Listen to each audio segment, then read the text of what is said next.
और इसमें एक देखा जाए तो डॉक्टर क्या एक तरह से योद्धा ही है। ये हमारी फील्ड भी एक सभी डॉक्टर्स के लिए योद्धा ही कहलाएंगे। हम इस फील्ड में हैं तो हमारे लिए योद्धापन यही है कि हम जो पेशेंट है उसको ट्रीट कर लें और समय पे उसको उपचार मिल जाए, उसकी डायग्नोसिस प्रॉपर हो जाए और एक अच्छा ट्रीटमेंट लेके वो स्वस्थ होकर घर चला जाए।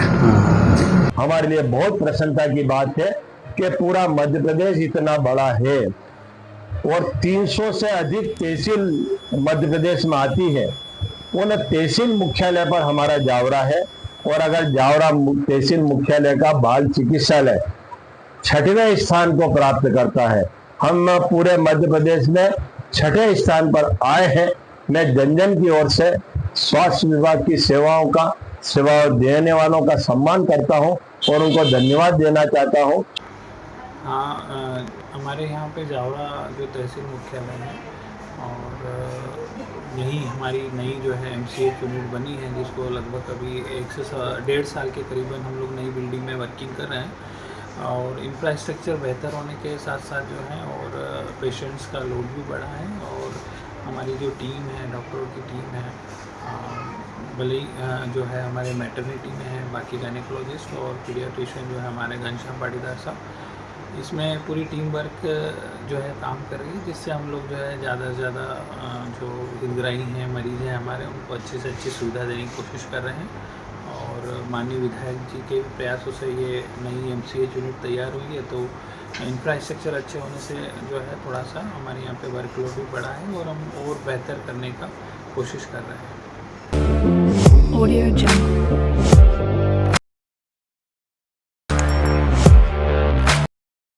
साथियों नमस्कार। आज हम ऐसे ही जावरा के एक वरिष्ठ शिशु रोग विशेषज्ञ हैं डॉक्टर घनश्याम जी पाटीदार, उनसे हम मार्गदर्शन संवाद ले रहे हैं। सर आपको नमस्कार है सबसे पहले। नमस्कार सर, आपसे मैं आज संवाद करने का कारण ये है कि जावरा का जो हॉस्पिटल है जहाँ पर आप सेवाएं देते हैं वो अभी पूरे मध्य प्रदेश में 6ठे नंबर पर आया है। जो यूनिट है बच्चों की, जो जिसे NBSU कहते हैं, न्यू बॉर्न स्टेबलाइजेशन यूनिट कहते हैं, वहाँ पर जो जन्म लेने वाले बच्चे हैं उनको रखा जाता है। तो वो पूरे प्रदेश में कैसे टॉप 10 में शामिल हुई और क्या ऐसा हुआ, तो आज हम सर से मार्गदर्शन लेते हैं। सर सबसे पहले तो हम आपके बारे में जानना चाहेंगे कि आपकी एजुकेशन वगैरह कहाँ हुई, आप डॉक्टर कैसे बने, वो सफ़र हमको बताइए। जी, सर्वप्रथम मेरा एजुकेशन वैसे MP में नहीं के बराबर है। मैंने राजस्थान से ही अपना 12th पास आउट किया है। अच्छा। और उसके बाद मैंने MBBS मेरा doctor DY Patil medical college से हुआ। अच्छा। जहाँ मैं पास आउट हुआ 2004-5 में। एंड देन उसके बाद मैंने इंटर्नशिप भी मेरी दिल्ली से हुई है, रामल हॉस्पिटल से। अच्छा। और देन उसके बाद मैंने JRship भी किया मैंने मौलाना आज़ाद मेडिकल कॉलेज में 3 to 4 months। उसी दौरान मेरा जो है महाराष्ट्र में पोस्ट ग्रेजुएशन के लिए सिलेक्शन हो गया। अच्छा। और 2006 में और 2006 to 2008 मेरा DCH कंप्लीट हो गया। उसके बाद फिर मेरा वापस पिपलोदा आना हुआ, जहाँ पर पोस्टिंग लिखी थी मैंने, वहाँ पर ज्वाइन किया। लगभग मैंने 1 साल वहाँ पिपलोदा में काम किया। मतलब सबसे पहले आपकी पोस्टिंग पिपलोदा में मेरी पोस्टिंग हुई। वहाँ मैं मेडिकल ऑफिसर के पोस्ट पे था। और उसके बाद फिर मेरा 2009-10 में यहाँ पर जावरा में पीडियाट्रिक्स पोस्ट खाली हो गई थी। फिर मैंने आवेदन रतलाम किया। तत्पश्चात जो मेरी पोस्ट मुझे यहाँ पर PGMO पोस्ट पर मुझे एज ए शिशु रोग विशेषज्ञ का पद जो है मुझे मिला। और तब से लेके आज तक में जो है सिंस 2009-10 से मैं टिल नाउ अभी तक मैं जावरा में अपनी सेवाएं सतत दे रहा हूँ। मतलब लगभग 17-18 साल हो गए सर डॉक्टर शिशु रोग विशेषज्ञ के रूप में। हाँ बिल्कुल। तो अब तक कोई आपको कुछ याद है कि आपने कितने बच्चों का इलाज कर दिया होगा, अगर संख्या में देखें? इसके तो मुझे भी कुछ वो याद नहीं है, पर अनलिमिटेड है और लगभग 17 ईयर्स काफ़ी लंबा दौर होता है। हाँ। इस दौरान हमारा जो न्यू बॉर्न स्टेबलाइजेशन यूनिट शुरू में 2010 में इस्टेब्लिश हुआ था जावरा सिविल हॉस्पिटल में। ओके। उस दौरान हमारे पास बहुत छोटा रूम मिला था हमें, उसी में हमें 4 बेडेड वार्मर और एक फोटोथेरेपी यूनिट मिली थी हमें। और उसके साथ साथ में एक ही पीडियाट्रिशियन था जहाँ पर मैं NBSU के अलावा सारी OPD, paediatric OPD, ward, NRC और मैं आज भी ब्लॉक इम्यूनाइजेशन ऑफिसर हूँ अच्छा। पूरे तहसील का। तो मैं ये सारा चीज़ मेरे द्वारा देखा जाता है। और यानी गवर्नमेंट लेवल पे जावरा में सर 2010 में बच्चों के लिए एक अलग से यूनिट स्टार्ट हुई। जी, न्यू बॉर्न स्टेबलाइजेशन यूनिट 2010 में स्टार्ट हुई थी, जिसमें उद्देश्य ये था कि मृत्यु दर कम की जाए, नवजात शिशु मृत्यु दर कम। नवजात शिशु मृत्यु दर कम की जाए। तो किन कारणों से सर मृत्यु दर बढ़ी हुई थी, मतलब ऐसा क्या होता था जब यूनिट नहीं थी? तो डेफिनेटली श्योर इसमें दिखता है कि जब यूनिटी नहीं होगी तो सेव कैसे करेंगे किसी को।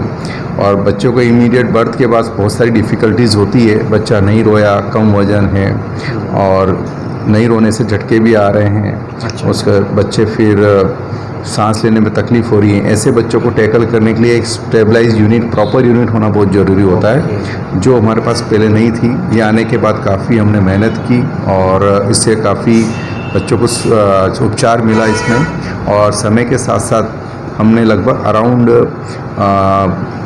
14-15 ईयर्स जो मुझे हो गए लगभग, हमने ये अभी तब तक हम लोग वहीं पर शिफ्ट थे ओल्ड हॉस्पिटल में, राइट, NBSU। लेकिन राइट नाउ अभी 6 महीने पहले ही हमें 4 to 6 months बिफोर हम लोगों ने NBSU को एक नया, जब हमारा यूनिट बन गया MCH, उसके अंदर शिफ्ट किया।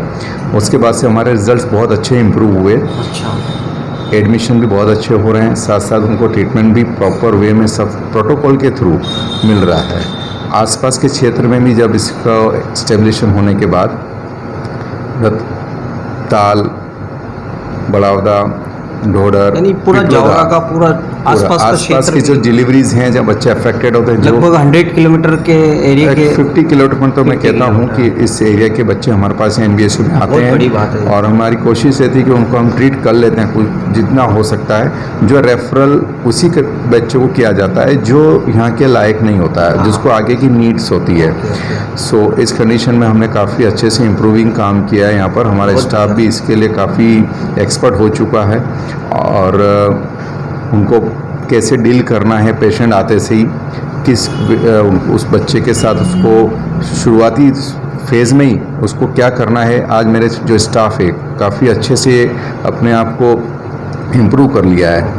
वही मैं आपसे जानना चाहूँगा कि जो ये NBSU जो न्यू बॉर्न स्टेबलाइजेशन यूनिट है, ये क्या होती है? और अभी जो ये पूरे MP में जो टॉप 6 रैंक बनी है, ये क्या है और ये कैसे मिली? थोड़ा सा वो हमको बताइए। जी, ये बहुत अच्छा आपने पूछा। एक्चुअली हम 2 months बिफोर जो है हमारा NBSU टॉप 10 में लास्ट 10 पे था। अच्छा। और अभी 2 months बाद ही ये नंबर 6 पे हम आ गए हैं। अच्छा। तो इसका रीज़न ये रहा है कि हमारी एक अप्रोचिंग, पहले यूनिट हमारी यहाँ थी और हॉस्पिटल इधर, और मैटरनिटी विंग आपके रतलामी गेट की तरफ था। अलग अलग था, अलग अलग था। इस कंडीशन में पेशेंट का वहाँ से यहाँ तक आना, कभी बच्चा ज़्यादा सीरियस ही हो जाता, मर्द भी आता था हमारे पास।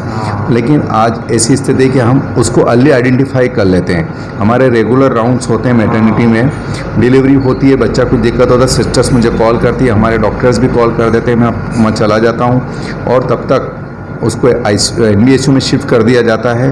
उसको टाइमली इलाज मिल जाता है, जिससे हम टाइमली उसको यहाँ टाइमली इलाज मिलने से आप समझ सकते हैं कि उसको यहाँ प्रॉपर ट्रीटमेंट शुरुआत से मिल जाता है, तो उसको आगे रेफरल का कारण फिर नहीं बनता।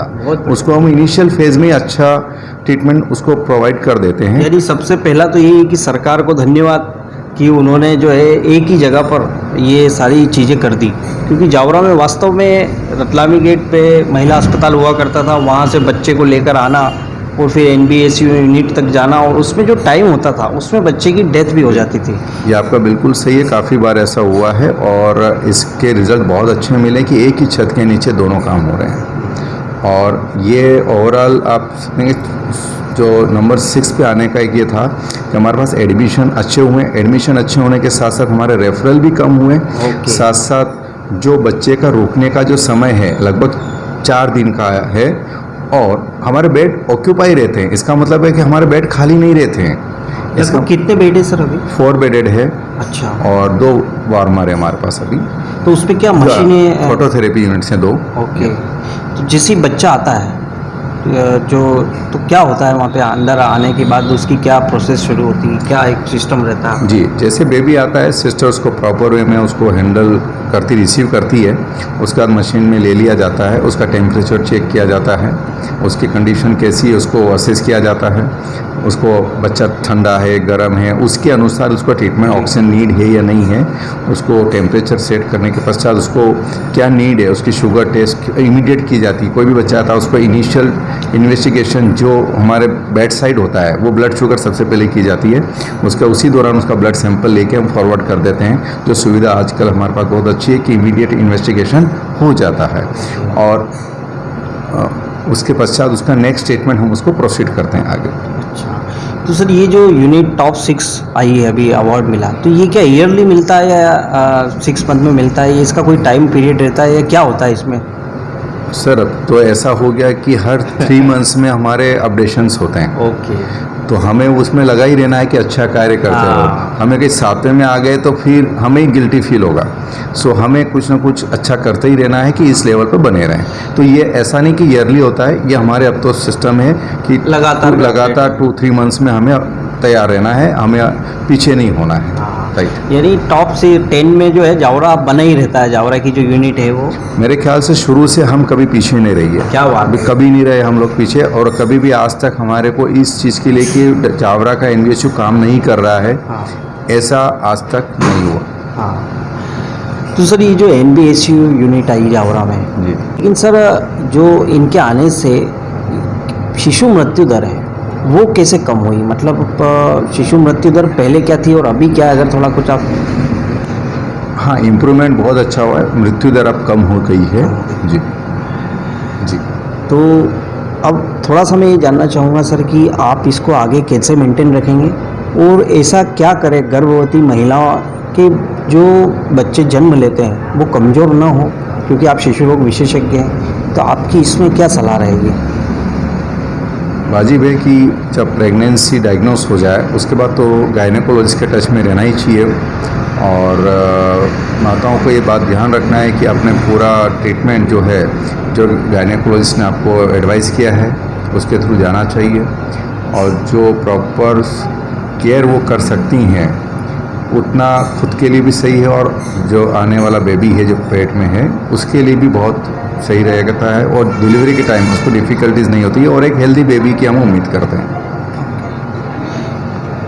अच्छा सर, जो अब आगे का समय है, आप बच्चों के डॉक्टर हैं, शिशु रोग विशेषज्ञ हैं, तो इस समय में अभी ऐसी कौन कौन सी बीमारियां बच्चों में ज़्यादा देखी जा रही है और माता पिता को कैसे अलर्ट रहना चाहिए, क्या क्या होता है, एक डॉक्टर की क्या भूमिका होती है, वो हमको बताइए। देखिए, बच्चों में समय के साथ सीजनल वेरिएशंस काफ़ी देखे जाते हैं, और वेदर काफ़ी अफेक्ट करता है बच्चों में, और कुछ बच्चों में ग्रोथ फैक्टर्स भी रहते हैं जो उनको हम जनरल देखने के पश्चात ही एक असेस कर पाते हैं कि किस बेबी को, बच्चे को एक स्पेशल ट्रीटमेंट की नीड होती है।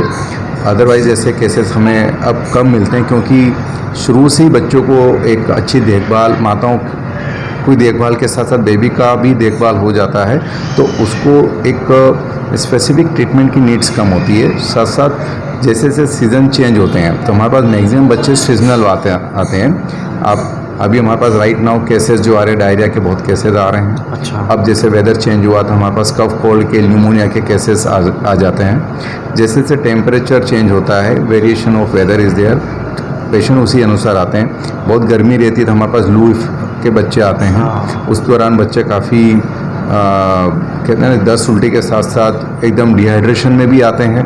कुछ बच्चे हमारे पास सीजनल इन्फेक्शन में आते हैं, कुछ बच्चे सीरियस कन्वर्जन में आते हैं। जन्म से लेके 14 ईयर्स तक जो बच्चे देखते हैं उनमें झटके आने की संभावना बनी रहती है। अलग अलग रीजंस होते हैं, हमें उस दौरान उन चीज़ों को आइडेंटिफाई करना होता है कि किस कंडीशन में क्या होता है। इन्वेस्टिगेशन का हिस्सा होता है, वो जांच पड़ताल करने के बाद फिर हम एक निश्चित उपचार पे पहुंचते हैं। अब सर लास्ट में मैं डॉक्टर की भूमिका के बारे में थोड़ा जानना चाहूँगा, क्योंकि डॉक्टर बहुत ही मतलब एक इम्पोर्टेंट पार्ट होता है सोशल लाइफ में। मतलब कोई भी व्यक्ति बीमार होता है तो उसकी डॉक्टर से ये उम्मीद रहती है कि भाई आप मुझे ठीक कर दो। ऐसे ही बच्चों के लिए तो माता पिता बहुत ही सेंसिटिव होते हैं। तो आपने अभी तक लाखों बच्चों का चेकअप किया होगा और अलग अलग सिचुएशंस आपने बिल्कुल, देखी होगी, बिल्कुल। और इसमें माता पिता की दुआएं भी आपको मिलती होगी। कई ऐसी सिचुएशन होती होगी कि माता पिता रोने लग जाते होंगे। ऐसी कुछ आप हमें बताएं कि आपके साथ क्या क्या हुआ, आपने कुछ फील किया हो। ऐसी बहुत सारी घटनाएं हुई हैं। पेरेंट्स को पता ही नहीं होता है कि उनका बच्चा सीरियस भी था, और जब इमीडिएटली ट्रीटमेंट देते हैं और जब रिकवरी हो जाती है तो उनको भी काफ़ी सरप्राइज होता है कि सर ने एकदम से उसको टैकल कर लिया और अच्छे हुए। उसके मेरे को आज एक दो केस नहीं है कि मैं याद रखूं, बहुत सारे हैं तो याद नहीं है ना, ऑब्वियस है। और इसमें एक देखा जाए तो डॉक्टर क्या एक तरह से योद्धा ही है।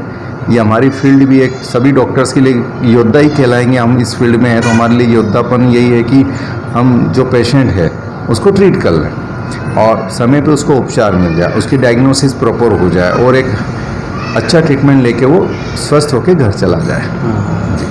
और हम लोगों ने क्या यही रहता है हमेशा कि जो पेशेंट आया है, जो बच्चा है हमारे सामने, बच्चा बोलता भी नहीं है और हम पीडियाट्रिशियन हैं तो पीडियाट्रिशियन को तो एक कॉमन सेंस रखना है, एक सेंस एक अलग होता है उसको ट्रीट करने का। पेरेंट्स की बातें हमें सुनना है, सब चीज़ें को समझना है, ओवरऑल बच्चे को प्रॉब्लम्स क्या है, एक पीडियाट्रिशियन बड़ी बात है। बहुत अच्छे से बिना समझते बोलने हैं। वाले को ठीक करना। बिल्कुल बिल्कुल उसकी बातों को समझना, फिर बच्चा देखना, क्योंकि हमें जानकारी पेरेंट्स ही दे सकते हैं। जो सबसे बेस्ट जानकारी देता है हम या मदर ही देगी या उसके जो पापा या दादा नानी, जो बच्चा जिसके साथ रहता है वही हमें प्रॉपर वे में जानकारी देगा। हमें उन्हीं से जानकारी जुटाना है और वहीं से हमारा बच्चे का ट्रीटमेंट स्टार्ट हो जाता है। जी तो बहुत अच्छा सर, आपने अच्छी बातें बताई है। और जावरा की जो ये यूनिट टॉप 10 में चल रही है, निश्चित ही जावरा में और सुविधाएं बढ़ेगी। कुछ जावरा में जो बच्चों का ट्रीटमेंट है वो भी बहुत अच्छे से सिविल में सरकारी सुविधाएं बढ़ रही है। तो इसमें कोई आपको क्या लगता है सर, क्या क्या सपोर्ट मिल रहा है आपको, किन किन लोगों का सपोर्ट मिल रहा है जिससे ये जो है सारा एक काम चल रहा है, सेवाएं चल रही है, वो भी थोड़ा बताइए। वैसे देखा जाए स्टाफ डॉक्टर्स काफ़ी कम है यहाँ पर। मैं लगातार 16 ईयर्स से काम कर रहा हूँ और अल्टरनेट पीडियाट्रिशियन नहीं मिल पाने से फिर भी मैं अपना पूरी एफर्ट्स लगाता हूँ कि जितना अच्छा कर सकता हूँ मैं कर रहा हूँ। फिर भी गवर्नमेंट की तरफ से ये जो इस्टेब्लिश हुआ है बहुत अच्छा हुआ है। गवर्नमेंट तो हमेशा चाह रही कि यहाँ पर और अच्छे से यूनिट को तैयार किया जाए, एक पीडियाट्रिक इंटेंसिव केयर यूनिट भी बनाया जाए, लेकिन स्टाफ की कमी और उन चीज़ों को देखते हुए अभी तक वो थोड़ा प्लेटफॉर्म पे नहीं आ पा रहा है। एंड इन फ्यूचर गवर्नमेंट तो ठीक, हमारे को अगर और डॉक्टर्स मिल जाएं, स्टाफ मिल जाए तो हम और इम्प्रूव काम कर सकते हैं। तो बहुत अच्छा सर, बहुत बधाई आपको थैंक कि टॉप 10 में हम शामिल हुए और बहुत बहुत धन्यवाद आज आपने हमसे संवाद किया उसके लिए।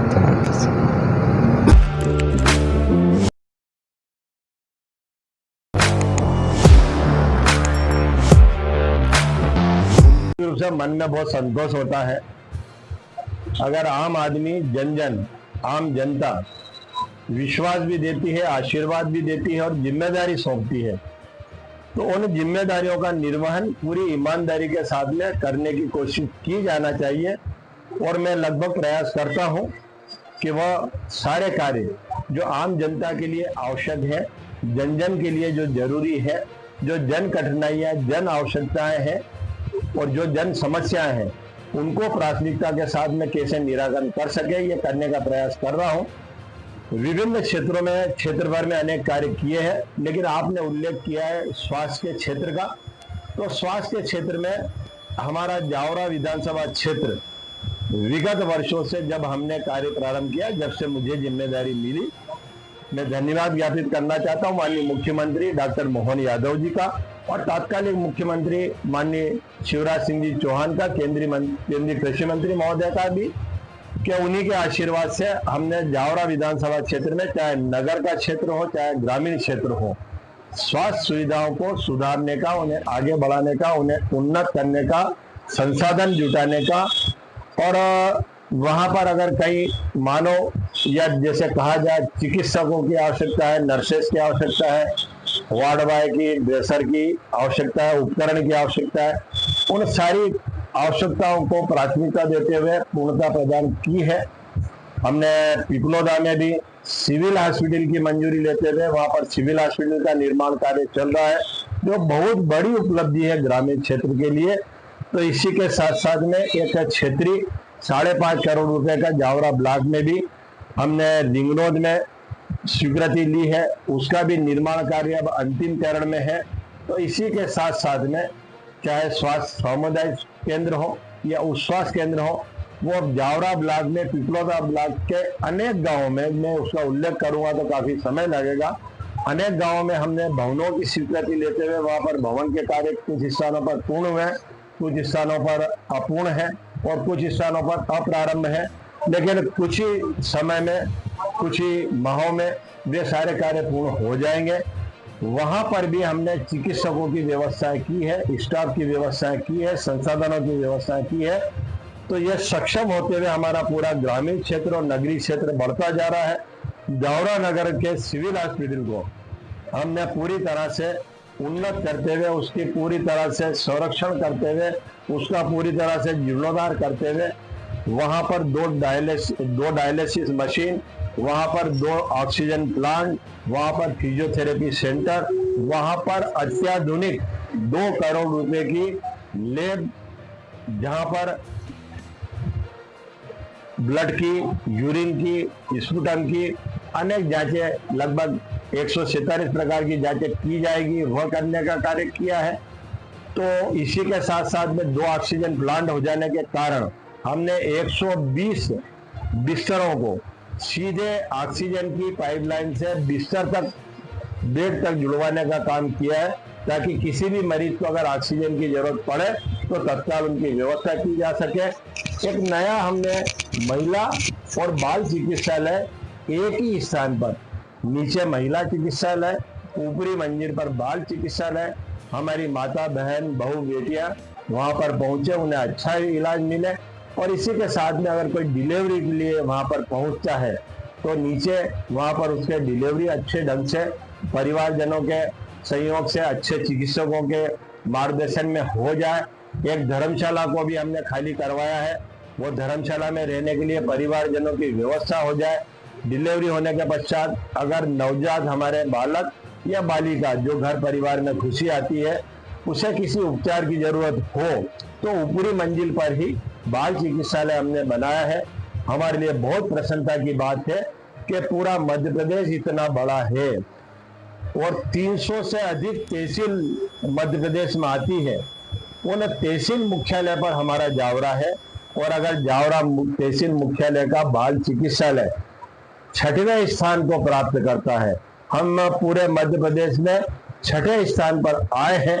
मैं जन जन की ओर से स्वास्थ्य विभाग की सेवाओं देने वालों का सम्मान करता हूं और उनको धन्यवाद देना चाहता हूं, और जन जन ने जो विश्वास किया उस विश्वास के प्रति भी धन्यवाद देना चाहता हूं, क्योंकि प्रतिदिन वहां पर लगभग 14 से 16 डिलीवरी हो रही है। इसका मतलब ये है कि 1 से 1.5 घंटे में कोई ना कोई बेटा या बेटी जन्म ले रही है। हमारे देश का आगामी भविष्य वहां पर आ रहा है। मैं उनका भी सुखद भविष्य की कामना करता हूं, और हम 6ठे स्थान पर आए हैं। इसके लिए मैं माननीय मुख्यमंत्री जी का, माननीय उप मुख्यमंत्री, स्वास्थ्य मंत्री जी का हृदय से धन्यवाद देना चाहता हूं, अधिकारियों को धन्यवाद देना चाहता हूं, और यहाँ के परिश्रमी डॉक्टर्स, नर्सेज, समस्त स्टाफ का धन्यवाद देना चाहता हूं कि उनके अनथक परिश्रम से हम मध्य प्रदेश में 6ठे स्थान पर आए। उसके लिए बहुत बहुत